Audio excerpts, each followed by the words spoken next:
오늘 설교 말씀은 진정한 위로입니다. 사도행전은 그야말로 사도의 전도 여행을 그리고 있습니다. 여기서 사도는 예수님의 제자로 살아갔던 베드로의 이야기와 예수님께서 직접 찾아가서 사도의 직분을 주셨던 바울의 이야기로 나뉩니다. 사도행전은 바로 이렇게 유대인들을 향한 전도를 베드로가 행했고 이방인을 향한 전도를 바울이 행하는 이야기를 그리고 있습니다. 바울은 1차, 2차 전도 여행을 통해 그리스까지 건너가서 복음을 전했습니다. 이제는 그 마지막으로 세상의 중심인 로마를 가고자 했습니다. 세상의 중심인 로마에 복음을 전하고자 하는 마음이 있었기 때문입니다. 로마서 1장 15절 말씀입니다. 그러므로 나는 할 수 있는 대로 로마에 있는 너희에게도 복음을 전하기를 원하노라. 그러나 그 전에 예루살렘을 가고자 했습니다. 마게도니아 교회 성도들이 예루살렘 교회에 연보를 전하고자 하였기 때문에 이 바울이 대표로 해서 예루살렘 교회를 방문하고자 했습니다. 로마서 1장 26절, 로마서 15장 26절입니다. 이는 마게도냐와 아가야 사람들이 예루살렘 성도 중 가난한 자들을 위하여 기쁘게 얼마를 연보하였습니다. 그래서 로마를 가기 전에 이 중요한 일을 빨리 해결코자 예루살렘으로 바울이 떠났습니다. 그런데 그는 예루살렘에서 붙잡히고 말았습니다. 바울은 정말로 마게도니아와 아가야 교회의 성도들의 연보를 전하고자 했을 뿐입니다. 그래서 예루살렘의 교회의 지도자들의 권면을 듣고 정결의식까지 행했습니다. 사도행전 21장 24절의 말씀입니다. 그들이 데리고 함께 결례를 행하고 그들을 위하여 비용을 내어 머리를 깎게 하라. 그러면 모든 사람이 그대에 대하여 들은 것이 사실이 아니고 그대도 율법을 지켜 행하는 줄로 알 것이리라. 이렇게 해서라도 문제를 해결하려고 했습니다. 그래서 사도 바울을 우리가 초상화를 보면 머리가 없는 이유가 이때의 정결 예식을 통해 머리를 깎았다 이렇게 얘기를 했기 때문에 대머리로 묘사될 때가 많습니다. 어쨌든 그 예루살렘에서 모든 문제를 다 이해하고 그 마음대로 해서 머리를 깎고 정결의식까지 취했는데 결국 아시아로부터 온 유대인들에게 붙잡혀서 로마 군대의 인계가 되었습니다. 사도행전 21장 27절입니다. 그 이래가 거의 참에 아시아로부터 온 유대인들이 성전에서 바울을 보고 모두 무리를 충동하여 그를 붙들고. 바울의 마음은 어땠을까요? 복음을 위해 각오할 마음이 있었지만 얼마나 참담했겠습니까? 연보만 전해주고 로마로 나가서 담대히 복음을 전하기를 원했는데 이제 아무것도 할 수 없게 되었습니다. 그러나 바울은 하나님의 인도하심에 따라 로마 군대의 천부장의 도움으로 드디어 로마로 향하게 되었습니다.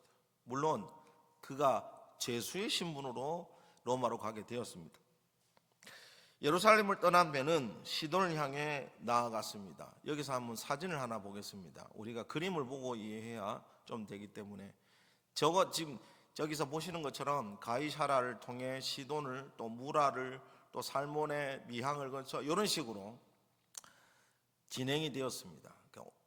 좀 더 많은 거리를 띄워준 상태에서 말씀을 드리겠습니다. 그래서 시돈을 거쳐 구브로 섬을 지나 현재는 튀르키예, 예전에는 터키라고 불리는 아시아 남부지방을 돌아서 그레데 섬 남쪽의 항구인 미항에 다다릅니다.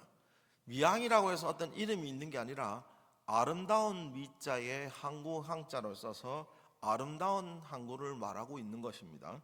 어찌됐든 여기까지 남풍이 순하게 불어서 바울을 태운 배는 순항을 했지만 유라굴라라고 하는 광풍으로 인하여 가우디 섬을 지나 멜리데 섬에 다다랐을 때 배가 쪼개져서 바닷속으로 가라앉았습니다.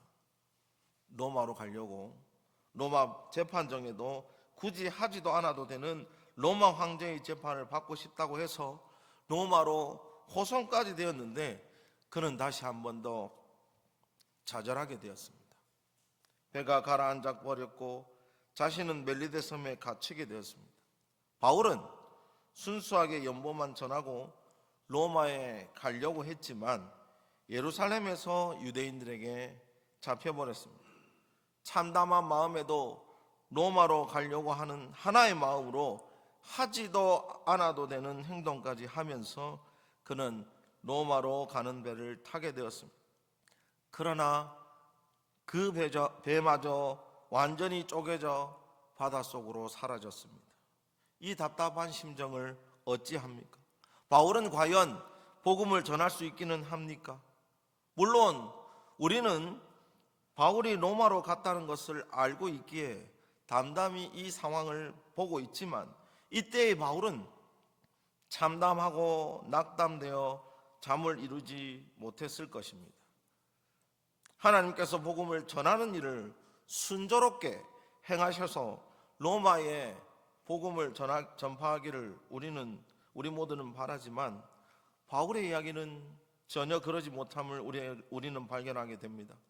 하나님께서는 바울의 그 굳건한 마음을 위해 이런 상황을 주셨지만 크게 위로하시며 바울이 로마에서 복음을 전하게 하셨습니다.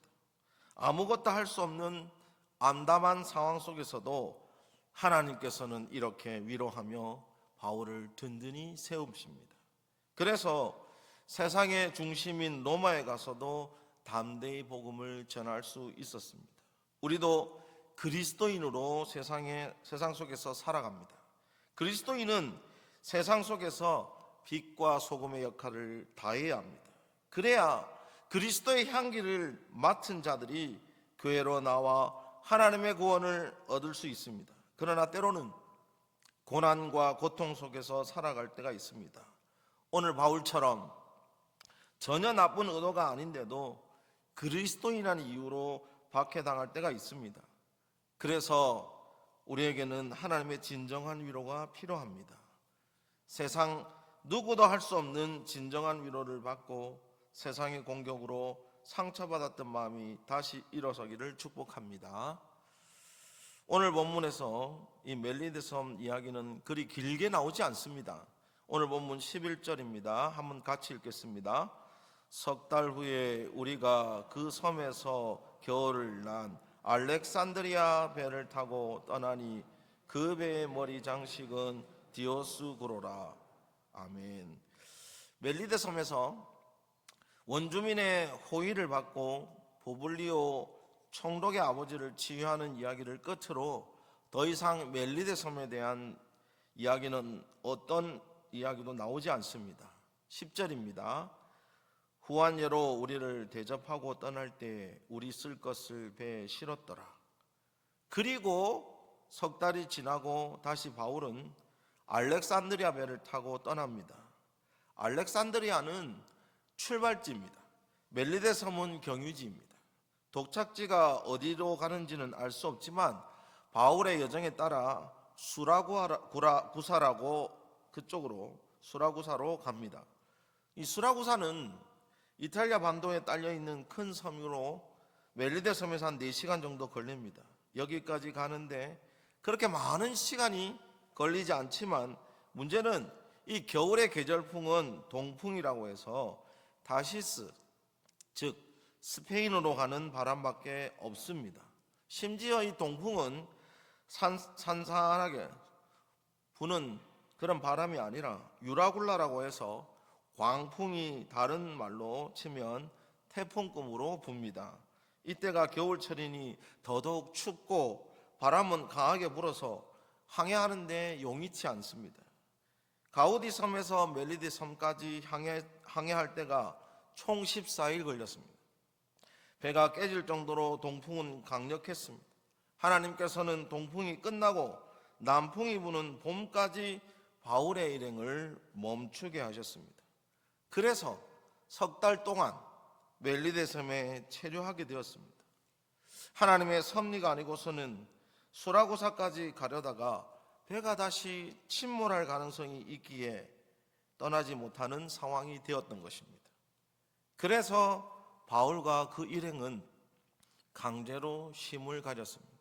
그동안 가우디 섬에서 멜리데 섬으로 가는 14일 동안 극심한 배멀미로 인해서 거의 먹지도 못했고, 또 배가 침몰해서 간신히 항구에 다다랐던 그 몸을 추스리고 원주민들의 환대를 받으며 쉴 수 있었습니다. 잠시나마 로마에 가는 일과 죄인의 신분이라는 걸 잊어버리고 지낼 수 있었습니다. 그러나 바울은 여기에서 그치지 않았습니다. 추스렸던 몸과 마음을 다시 선교에 쏟아부었습니다. 그 짧은 시간인 석 달 동안 바울은 멜리데 섬에서 열심히 선교했습니다. 이 현재 멜리데 섬은 몰타 공화국입니다. 아시아인들이 신혼여행으로 많이 가는 곳 중에 한 곳이 몰타 공화국입니다. 저도 처음에는 유심히 보지 않았습니다. 성경이 이렇게 짧게 한 절만 되어 있고 석 달 이후라고 했기 때문에 그냥 쉬고 3개월 후에 떠났구나라고 생각했는데, 혹시라도 몰라서 이 멜리데 섬, 즉 몰타 섬에 바울의 흔적이 남아있을까라는 생각으로 한번 인터넷으로 검색을 해봤습니다. 사도 바울에 관련한 흔적이 정말 많이 남아있었습니다. 사도 바울이 처음 들어갔던 곳을 사도 바울의 해변이라고 지금도 그 지명이 남아있습니다. 또 심지어 항구에 들어오기 전에 만났던 섬 이름을 사도 바울의 섬이라고 부르고 있습니다. 그리고 이 보브리오 총독이 바울 일행에 대해 감사하며 세운 교회도 있습니다. 그 교회 앞에는 보브리오 동상이 서 있는데 이 교회 이름이 사도 바울 대성당입니다. 한번 띄워주십시오. 이렇게 생긴 성당을 지었습니다. 이름도 바울 대성당으로 되어 있고요. 2월 10일에 매년 2월 10일이 되면 사도 바울 난파 축제라는 행사가 열렸습니다. 그 무엇보다도 이 사도 바울의 이름으로 가장 오래된 교회가 존재했습니다. 그 교회 이름은 사도 바울 난파선 교회입니다. 다음 보여주세요. 네, 이렇게 영어로 적혀 있는데 그 안에 내부에 대한 사진들입니다. 사도 바울이 멜리데 섬에 상륙하고 석 달 사이에 이러한 교회들이 세워졌습니다. 이 교회를 중심으로 바울은 선교 활동을 할 수 있었습니다. 성경에 기록되어 있지는 않았지만 뱀에 물려도 살아있었던 바울의 설교를 통해 원주민들은 이 기독교를 받아들였습니다.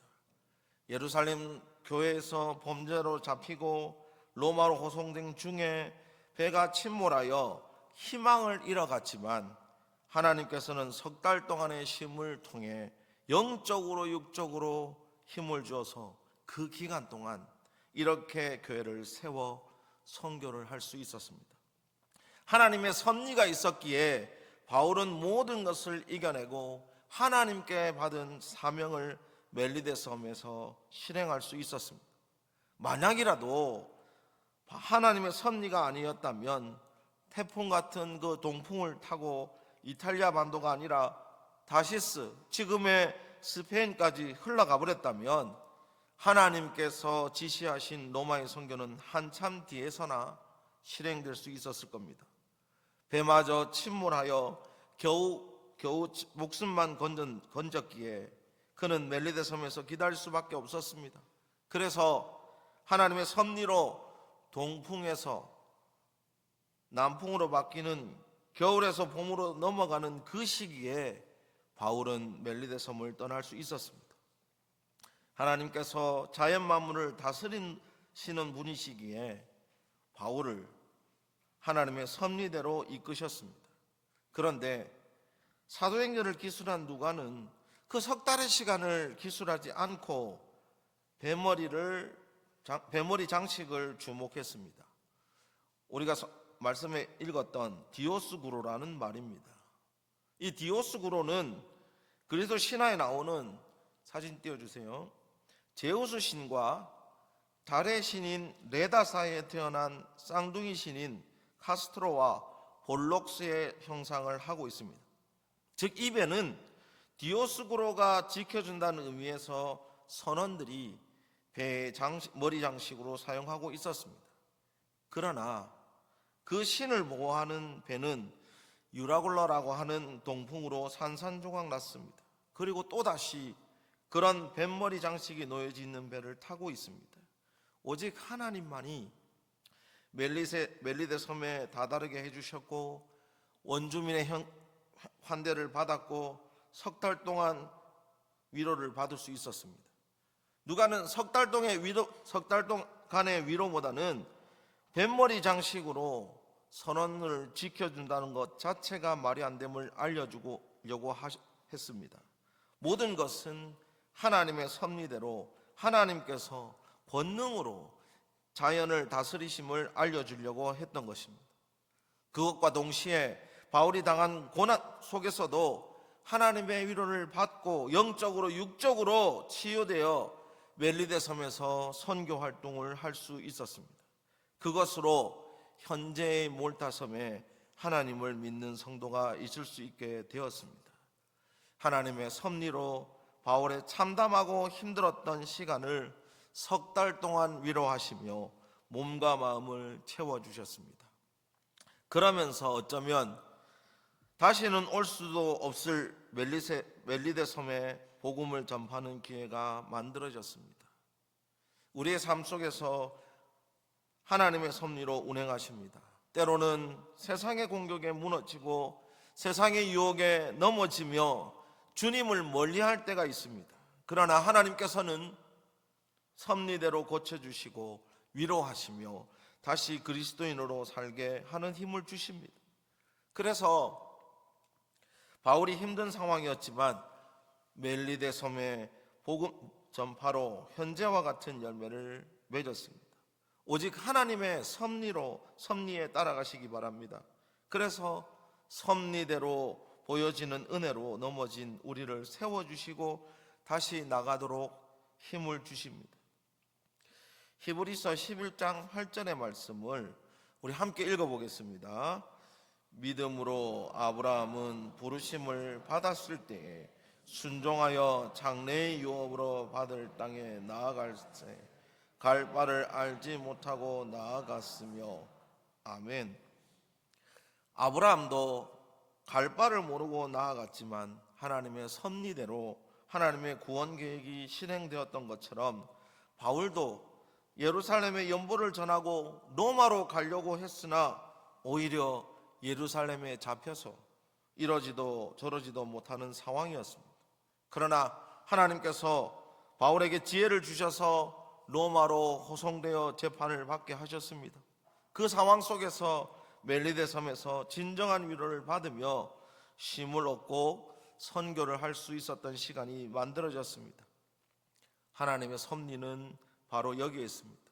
우리의 힘도 우리의 의지도 아닌 하나님의 인도하심이 결국 모든 것을 통치하시고 이루십니다.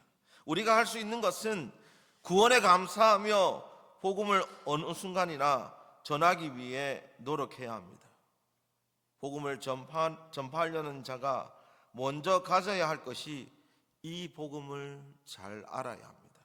그래서 말씀을 듣고 깨우치고 때로는 회개하여 자신을 하나님의 섭리 안에 두어야 합니다.